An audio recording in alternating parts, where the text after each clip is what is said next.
வணக்கம் நண்பர்களே, நான் Manikandan. This is Mani's travels with hope. இது மாதிரி தொடர்ந்து பல வீடியோக்கள் வரப்போகுது. அதுக்கு நீங்கள் செய்ய வேண்டியது எல்லாம் நம்ம சேனலை சப்ஸ்கிரைப் பண்ணி ஆதரவு கொடுக்க வேண்டியது மட்டும்தான். இன்றைக்கி இந்த வீடியோவில் நம்ம பார்க்கக்கூடிய விஷயம் என்ன அப்படின்னா, அடுத்த நிதியாண்டுக்குள்ளாக ரயில்களின் வேகம் அதிகரிக்கப்பட இருக்கிறது. அதனால் ரயில்களின் நேரமும் மாற இருக்கிறது. ஏன் வேகம் அதிகரிக்கப்பட இருக்கிறது அப்படின்னா, ஒவ்வொரு பாதையிலையுமே அதிகபட்சமாக 130 கிலோமீட்டர் வேகத்தில் ரயில்கள் இயக்குவதற்கான முயற்சிகள் நடைபெற்று கொண்டிருக்கிறது. இப்போது சென்னை சென்ட்ரலில் இருந்து கூடூர், சென்னை சென்ட்ரலில் இருந்து அரக்கோணம், அரக்கோணத்திலிருந்து ஜோலார்பேட்டை ஆகிய பகுதிகளில் 130 கிலோமீட்டர் வேகத்தில் ரயில்கள் இயக்கப்பட்டு கொண்டிருக்கிறது.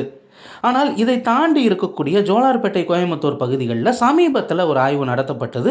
கிட்டத்தட்ட 145 கிலோமீட்டர் வேகத்தில் ரயில்கள் வேகமாக இயக்கப்பட்டு சோதனை நடைபெற்றது. இதற்கான ஒப்புதல் கூடிய விரைவில் கிடைச்சிடும். ஆக சென்னையில் இருந்து கோயம்புத்தூர் வரைக்கும் செல்லக்கூடிய ரயில்களின் வேகம் அதிகரிப்பு அப்படிங்கிறதுனால பயண நேரம் குறையும். அது மட்டும் இல்லாமல் ரயில்களின் நேரமும் மாற்றி அமைக்கப்படுவதற்கான வாய்ப்பு அப்படிங்கிறது இருக்கிறது.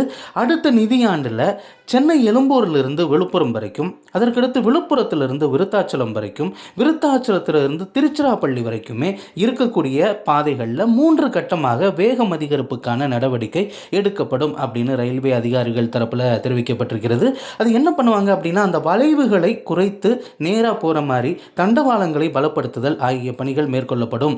அதனால் அடுத்த நிதியாண்டிற்குள்ளாக சென்னையிலிருந்து திருச்சி வரைக்கும் 130 கிலோமீட்டர் வேகத்தில் ரயில்கள் இயங்கும் அப்படின்னு சொல்லியிருக்கிறாங்க. இது மட்டும் இல்லாமல் தெற்கு ரயில்வேவுக்கு உட்பட்ட கொல்லம், திருவனந்தபுரம் மற்றும் சோர்னூர், கண்ணூர், மங்களூரு ஆகிய வழித்தடங்கள்லையும் இதற்கான பணிகள் நடைபெற்று வருவதாக தெரிவிச்சிருக்கிறாங்க.